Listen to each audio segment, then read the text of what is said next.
Praise the lord. దేవుని నామానికి మహిమ కలుగును గాక. ఇప్పుడు మనం వివాహమును గురించిన వాగ్దానాలు వినబోతున్నాం.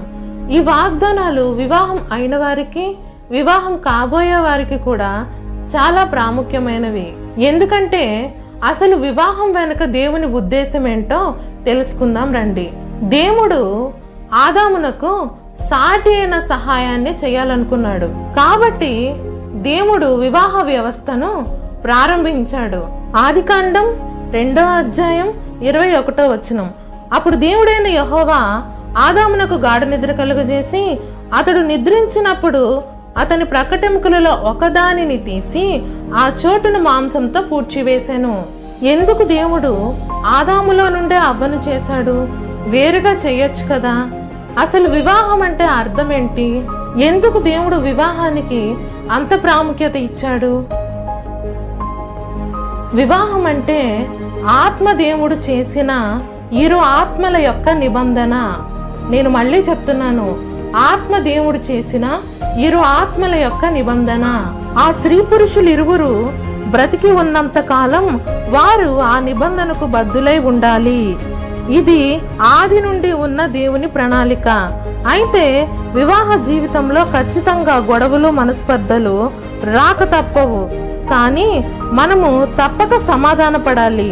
దేవుని మనసు కలిగిన వారమై, దేవునికి నమ్మకస్తులమై, అలాగే మన జీవిత భాగస్వామికి నమ్మకస్తులమై జీవించాలి.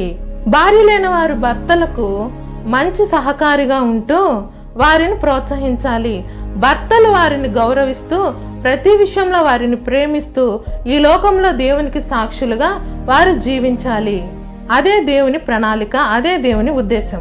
దేవుని పిల్లలు ముఖ్యంగా వివాహ వ్యవస్థను గౌరవించాలి. వినేవారు గ్రహిస్తున్నారని నేను ఆశిస్తున్నాను. మనమందరము కలిసి ఈ వివాహంను గురించిన వాగ్దానాలు మన నోటితో పలుకుతూ మన హృదయంతో ఒప్పుకుందాం. వివాహమును గురించిన వాగ్దానాలు, ఇది యెహోవా వలన కలిగిన కార్యము. ఈ వాగ్దానం నా జీవితంలో నెరవేర్చినందుకు కృతజ్ఞతలు యేసయ్యా. గొర్రెపిల్ల వివాహోత్సవ సమయము వచ్చి ఉన్నది. ఆయన భార్య తన్ను తాను సిద్ధపరచుకొని ఉన్నది. ఈ వాగ్దానం నా జీవితంలో నెరవేర్చినందుకు కృతజ్ఞతలు యేసయ్యా. భార్య దొరికిన వానికి మేలు దొరికెను, అట్టివాడు యెహోవా వలన అనుగ్రహము పొందినవాడు. ఆమెన్. ఈ వాగ్దానం నా జీవితంలో నెరవేర్చినందుకు కృతజ్ఞతలు యేసయ్యా. కాబట్టి వారికను ఇద్దరు కాక ఏక శరీరముగా ఉన్నారు గనుక దేవుడు జతపరిచిన వారిని మనుషుడు వేరుపరచకూడదని చెప్పెను. ఈ వాగ్దానం నా జీవితంలో నెరవేర్చినందుకు కృతజ్ఞతలు యేసయ్యా. వివాహము అన్ని విషయములలో ఘనమైనదిగాను, పాన్పు నిష్కల్మషమైనదిగాను ఉండవలెను. ఈ వాగ్దానం నా జీవితంలో నెరవేర్చినందుకు కృతజ్ఞతలు యేసయ్యా. కాబట్టి యవ్వన స్త్రీలు వివాహము చేసుకుని పిల్లలను కని గృహ పరిపాలన జరిగించుచు నిందించుటకు విరోధికి అవకాశం ఇయ్యకుండవలెను. ఈ వాగ్దానం నా జీవితంలో నెరవేర్చినందుకు కృతజ్ఞతలు యేసయ్యా.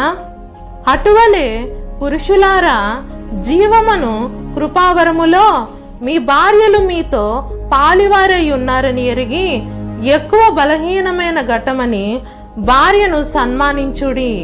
ఈ వాగ్దానం నా జీవితంలో నెరవేర్చినందుకు కృతజ్ఞతలు యేసయ్యా. నీ ఊట దీవెన నొందును, నీ యవ్వన కాలపు భార్య యందు సంతోషింపుము. ఈ వాగ్దానం నా జీవితంలో నెరవేర్చినందుకు కృతజ్ఞతలు యేసయ్యా. సాధువైనట్టియు మృదువైనట్టియు నైనా గుణమును అక్షయ అలంకారము గల మీ హృదయపు అంతరంగ స్వభావము మీకు అలంకారముగా ఉండవలెను. ఈ వాగ్దానం నా జీవితంలో నెరవేర్చినందుకు కృతజ్ఞతలు యేసయ్యా. కుమారి ఆలకించుము, ఆలోచించి చెవియొగ్గుము. నీ స్వజనమును, నీ తండ్రి ఇంటిని మరువుము. ఈ వాగ్దానం నా జీవితంలో నెరవేర్చినందుకు కృతజ్ఞతలు యేసయ్యా. దేవుడు ఏకాంగులను సంసారులుగా చేయువాడు. ఈ వాగ్దానం నా జీవితంలో నెరవేర్చినందుకు కృతజ్ఞతలు యేసయ్యా.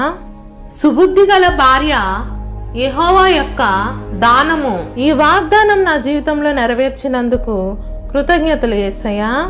ఇప్పటి వరకు మనం వివాహంను గురించిన వాగ్దానాలు విన్నాం. వివాహము వెనుక దేవుని ఉద్దేశాన్ని తెలుసుకున్నాం.